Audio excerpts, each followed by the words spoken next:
Hi, my name is Tiffany, and today I'll be discussing human scalp hair, or head hair. Now, in animation and illustration, being able to render hair well can become a very valuable skill.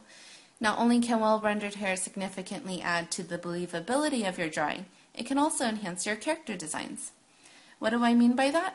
Well, for example, through just looking at the hair, your audience can probably already derive your character's racial background, age, lifestyle, or culture.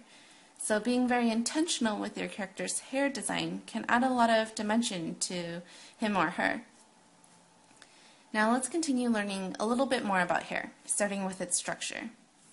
Hair fibers are made up of 3 different units: the cuticle, the cortex, and the medulla. The cuticle is comprised of layers and layers of scales. You can imagine that when these scales are laying uniformly on a healthy strand of hair, light will reflect back at a similar angle, producing a strong highlight and a nice hair shine. In contrast, damaged hair scatters lots of the light, and similar to this shattered disco ball, it ends up looking pretty dull. Hair is also one of the distinguishing features of mammals, and human scalp hair in particular, relative to animal fur and other types of human body hair, is the most consistent in thickness, color, and texture. Next, hair rendering. Hair is traditionally difficult to render.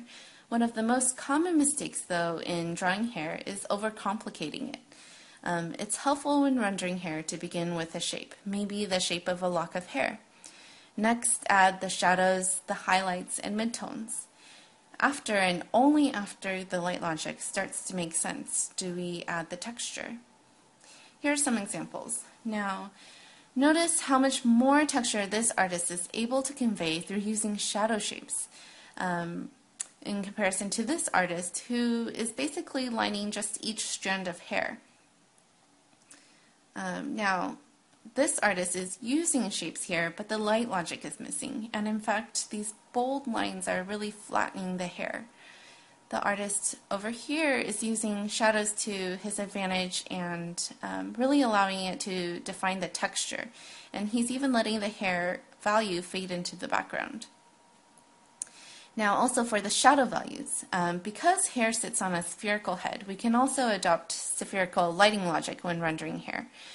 Much like our cubes with animal patterns, though, it's important to note that the values within the overall shadow pattern take precedence over the value of the hair itself. Note that this hair's darkest values are on the lit side rather than the shadow side, making this drawing less convincing. And finally, the highlights and midtones. Because the angle of incidence is similar to the angle of reflection, there will be highlights along the crown of the head, as well as the convex areas of where the hair is wavy. And midtones usually sit very close to those highlights. Now here's the painter Joshua Reynolds, who captures hair well in his portraits. So if you're interested in studying hair in paintings, definitely check out his work. Now, hair design. How can we design a character's hair? To get us started, we can answer a few questions about our characters, like what is their racial makeup? How old are they? What time era do they come from? And so for racial makeup, once we determine our character's race, we can determine the color, the curliness, and the texture or coarseness of the hair. Scientists like to categorize hair into 3 different racial groups. That's Asian, Caucasian, and African. Now for age. Now, the manner in which our hair changes as we age is very dependent on genetics and varies greatly between people. Balding and graying, however, on average starts in the 20s and really progresses in our 30s and 40s. There are also many lifestyle factors that influence hair. For example, a lavish lifestyle probably means enough nutrients to produce a healthy head of shiny hair, whereas prolonged malnutrition will produce fine hair or even missing patches of hair. And culture. Culture and hairstyling probably give artists the most creative freedom. Dating back to even primitive times, most cultures have built different trends and traditions in regards to hairstyling. So when illustrating a character from history, be sure to do your reference research. Or when imagining a new society, pay attention to the hair design and play with it a little to add some dimension to your characters.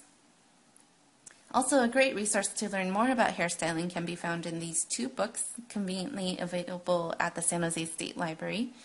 And also, for more information on aspects of hair covered today, feel free to refer to my model sheets. And that concludes our presentation, so thank you very much for listening, and I hope this helped your understanding of hair.